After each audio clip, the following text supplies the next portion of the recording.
So today, as I'm filming this, my band has released a new single. It's called Immortality. We put a lot of blood, sweat, and tears into the song itself, paid a good chunk of change to make it sound all pretty, put a lot of effort into it, and we put a lot of effort into the music video. So that took a lot of time. If you want to hear it, go check it out, but this is not an actual plug. This is an example of what it's like to feel burnout as a musician, or especially as a guitar player, because as you guys know, I'm practicing a lot. I'm constantly posting on social media. I'm teaching mostly throughout the day with my class and with some private students. And I'm also simply just working on that teaching business in of itself and trying to run it and make things as awesome as humanly possible for all my students that I'm teaching. So on top of all that stuff, there's also the things with fitness and with relationships and family and friends and my band, obviously, and gigging and stuff like that. And doing everything as a musician, it can get really, really overwhelming, especially as a guitar player, when you're constantly having to practice and you're constantly having to go to the next level and the next level and the next level. It can get pretty overwhelming.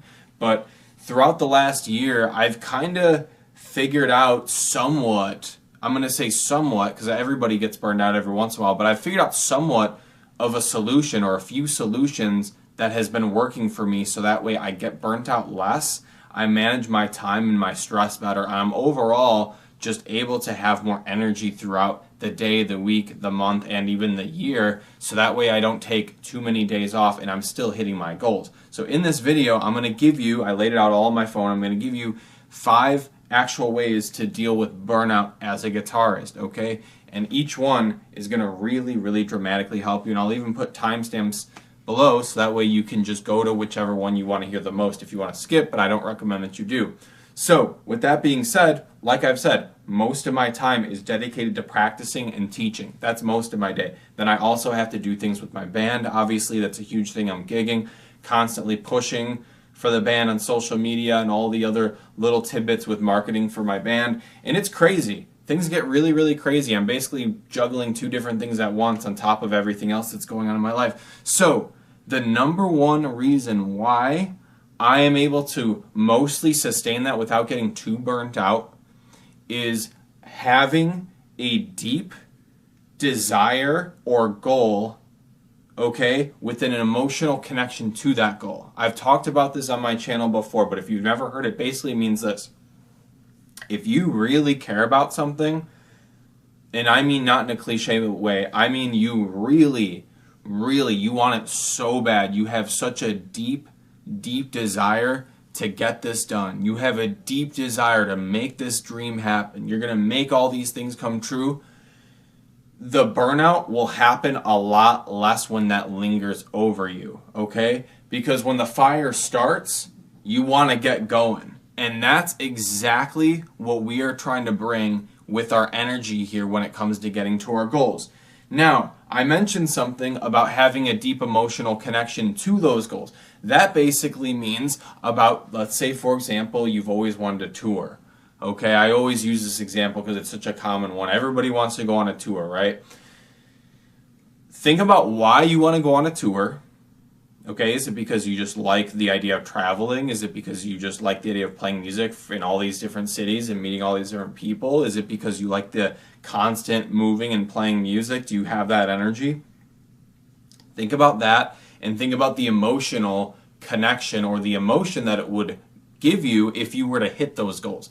So when I think of touring, I think, well, yeah, I'm going to be really tired, and it's going to be long days, and it's going to be kind of tough in that sense, but I'm going to meet a ton of people, I'm going to get better at my craft, I'm going to push the music that I'm passionate about to all the people in that city that are looking out for me, that are trying to listen to me, etc., right? So that is going to make me feel really good. It's going to make me feel fulfilled. It's going to make me feel more confident in my craft. I'm going to feel better when I get back home about my craft. I'm going to have a huge boost of self-esteem versus the opposite. If I am 10 years down the line and I still haven't toured, okay, that is going to be a position where I'm going to feel the exact opposite, okay? That's why I care about this stuff so much, is because I really want to make these dreams of mine happen, and you should too, right? Because I don't want to feel unconfident. I don't want to feel like I let myself down or anybody around me down, right? And I have that deep emotional connection to succeed. So you need to really sit down and literally write it down. I write down my goals, my ambitions, my desires down, and then I just reread them, and it really helps me out because it'll give you that really big connection and push to your goals to really make this happen. Okay? Number 2, okay, this is very, very important, especially for musicians, because listen, musicians are the most unorganized and ridiculous people like ever. Okay, but I'm going to give you some really awesome advice here. You need to find a practice routine and a goal-oriented routine or a move the needle routine that will fit your lifestyle so you can sustain it long term. Okay, let's use the dieting example. Okay, if you're going on a diet, okay, it's not really good to use that term, but I understand it. You need to come up with something that you can sustain for a really long period of time. Obviously, people cheat on their diet. Like, I'm going to cheat on my diet over the holidays, absolutely. But most of the time, I try to stick with just eating healthy foods, right? I fast usually, okay? You need to come up with something that you are going to sustain for a really long period of time on the guitar, with everything else with your band or any other chaos that you're doing with music, okay? But let's talk about the guitar for a second, okay? Most of my students, initially, I ask them the first question, how long are you practicing each day? Most people lie, okay? Because if you really look into it, somebody will say they're practicing for 2 hours a day. They're practicing for 2 hours a week, right? It's just how people are because they want to impress you. Listen, I always tell my students this. Pick a very, very small number to practice every single day, but make the oath or the pact that you are going to hit that number every single day for at least a month, okay? What does that mean? Well, that means that if you practice every day for 15 minutes for a month, that is going to be better than you attempting to practice for 2, 3, 4 hours a day and then getting burnt out after a week of doing that, because that is not sustainable for your lifestyle. For some people it is, right? If you're like me and you're practicing guitar all the time as a result of just practicing, teaching band stuff, I am playing guitar pretty much for the whole day. Maybe you're in high school and you get home and you practice for 3 or 4 hours a night and you have that time to do that. Maybe you're in college and you have the time to do that. Or maybe you're retired and you have the time to do that. Most people do not fit that category. And I'll even argue this. Even if you fit that category, you do not have the mental strength or capacity yet to maintain that for a really long period of time, okay? So it comes back to the pillar that we talked about, the first thing, about really having that deep desire, because that deep desire will make you stick with this thing long term. Now, let's make sure that we understand that with this practicing thing, you can work your way up into practicing 3 hours a day, 4 hours a day, 2 hours a day. But I don't recommend that when you start really taking this seriously, okay? So the new year's coming. A lot of people are going to be saying guitar is their New Year's resolution, then they'll give up after a month, right? They did not find a sustainable practice routine that fits their busy schedule or their motivated or disciplinary schedule, okay? That is the big and most important thing, okay? Now, I'm not saying that you got to practice 5 minutes a day either, because that's not really going to do you much good. Pick the number 20. That's the golden number that seems to work for most of my students when they start. And then what you do is after a few months, you're like, you know what? This is going really well. I'm going to bump it up to 30 minutes and I'm going to see how I feel. Then after a few months, you're like, you know what? Let's do 45, but I'm going to split it up into, 20 minutes in the morning, then 25 minutes in the evening, right? Then maybe you work up to an hour and then you do 2 30-minute sessions that are split, which I'm a huge fan of splitting up your practice routine. Okay, but you need to figure out one that's actually sustainable. So as mine is an example, what I do is I will wake up in the morning, okay? I will usually post on social media for my band and for my own personal. I'll answer some emails, and then I will grab my coffee and my water, and I will practice guitar while I drink the coffee. Usually takes about 15 to 20 minutes, and that is my warm-up for the day. Then later in the day, I'll usually have a good 45 minutes to practice, okay? That's not including all the teaching, so I end up practicing for like 3 hours, 4 or 5 hours a day, okay? You need to find something that fits your schedule, okay? So you got to figure that out. Now, The next thing that I wrote down that is really important, okay? What is one of the best ways for you to actually get long-term success on the guitar? Is it staying in your room and being a bedroom guitarist all the time? No. You have to surround yourself with people that are better than you, and more importantly, people that are at the level that you want to achieve. Okay, so let's talk about the whole thing of like you are the result of the 5 people that you spend the most time with. It's very true. You got to be surrounded by ambitious and driven people. That is true. So if you find people that are around the same level as you, that's great. Water time.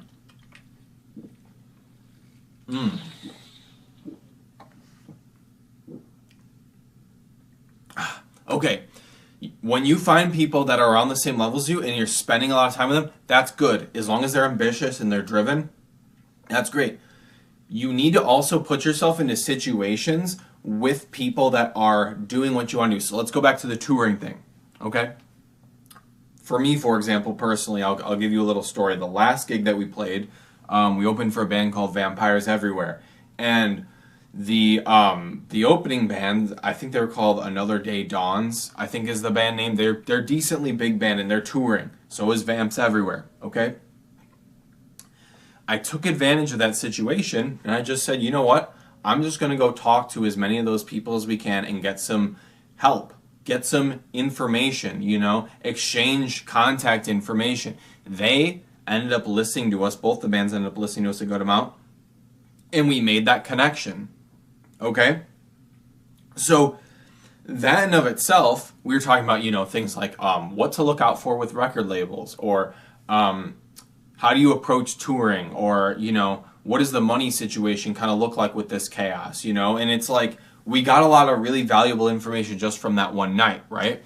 And even to this day, you know, I'm always trying to make connections with people that are better than me. Not because I'm trying to use them at all, because I like to help people as much as I can, and usually people tend to return the favor who are actually good people, right? So I try to help them in any way that I can, right? And then vice versa, the same thing usually ends up happening, and you make good friends, you make good connections, and everybody's happy, right?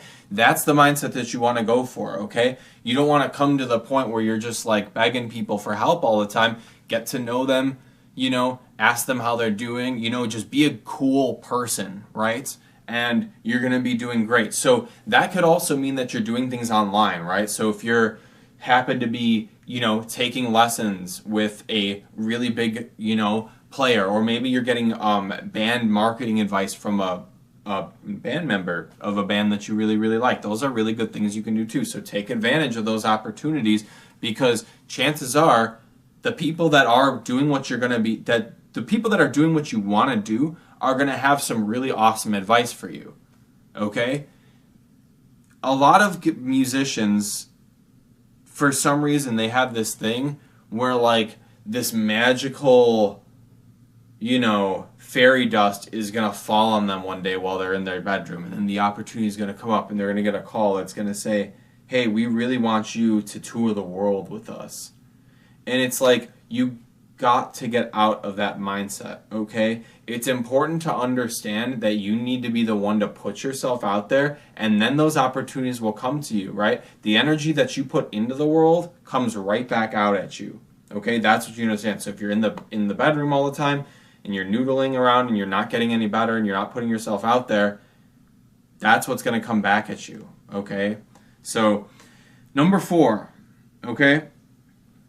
Understanding days off versus weeks off, aka how do we take actually necessary breaks, okay? So, contrary to a lot of guitar teachers and players and stuff, I am actually a huge advocate for taking breaks every once in a while. I tell all of my students, you need to understand the difference between a little bit of a burnout and genuine burnout, okay?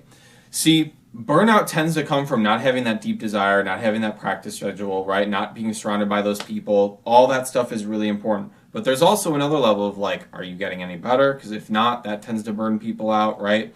Typically that stems around either not practicing enough or not following a teacher or something like that, or not having that right, you know, consistent curriculum or whatever you want to call it. Okay, so make sure you take advantage of those things and you do those things. Don't try to do everything by yourself. It's a huge waste of time. This is coming from a guy who used to do that a lot. But let's say you want to take one day off. Is that really going to drastically hinder your guitar progress? No. Is 3 days off gonna? Probably not really. Is 2 weeks gonna? Absolutely it will.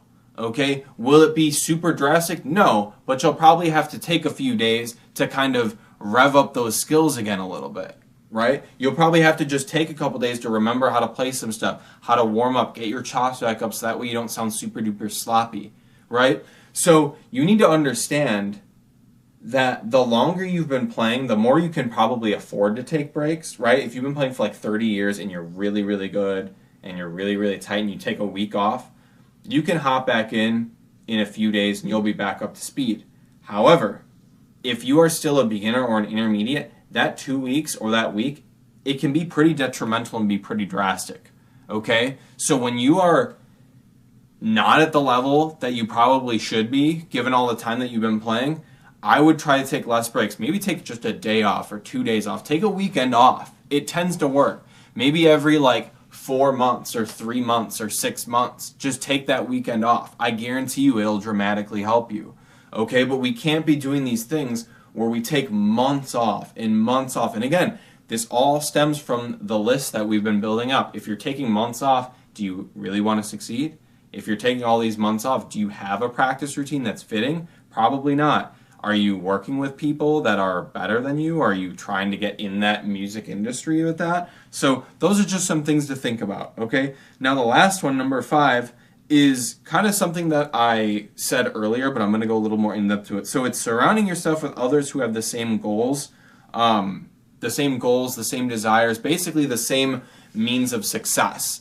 Okay, so this does not necessarily mean that you have to surround yourself by the Jimi Hendrixes of the world, right? You don't have to surround yourself by the gods all the time, like I said in the other one.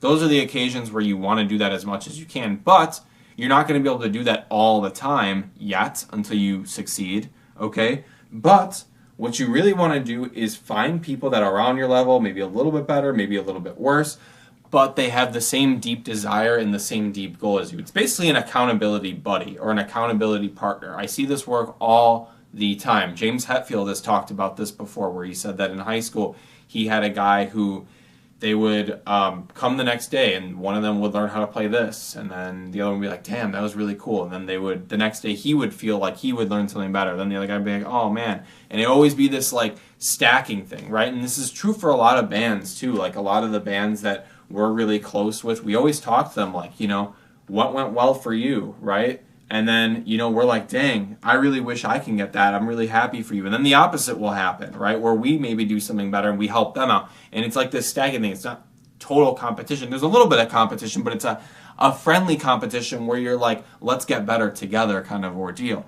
That's the attitude that you want to have, and you want to work with people and surround yourself with people that have that same mindset. So think of things like your band, for example. You got to have people that are also on the same page with you with goals. So if some of the people there want to do it as a hobby and then some of the people want to do it as a full-time gig, there's going to be friction in the future, right? If one of the person plans on moving to Germany randomly and they haven't said anything about it, that's another problem too. So you got to have those deep conversations of success and what you guys want out of it, right? Because not everybody wants to do this full-time, right? And you don't have to do it full-time to have a fulfilling music career and music journey, but you got to know what everybody in the band wants to make sure that you're all on the same page, okay? So you can think of things like classes, like if you're taking online classes, for example, for guitar, that's another way where you can have accountability partners. A guitar teacher is the same way, right? Not only do they help you, but they also hold you very accountable. You have to show up, right? You have to do the work and all that stuff. Same thing goes for school. If you're going to music school, Facebook groups can kind of work, but you want to at least have someone on a Zoom call, or you want to have someone face-to-face, obviously, is really, really awesome. So those are the 5 things that tend to help me. I tend to not get burnt out, especially because I tend to take a break with just one day every couple months or something, where I just don't play guitar at all for a Sunday randomly every 6 weeks to a month. And that's pretty much what I do. And, I've found a way to where I can still teach at my best, I can still play in my band at my best, and I can still keep getting better at guitar and not get burnt out most of the time and have a nice healthy relationship with the instrument, even though I know that sometimes, yeah, I just want to binge on practice, and I'll do that occasionally, but for the most part, sticking with it, the little habits every single day are what is going to get you to succeed. So I will see you guys in the next video.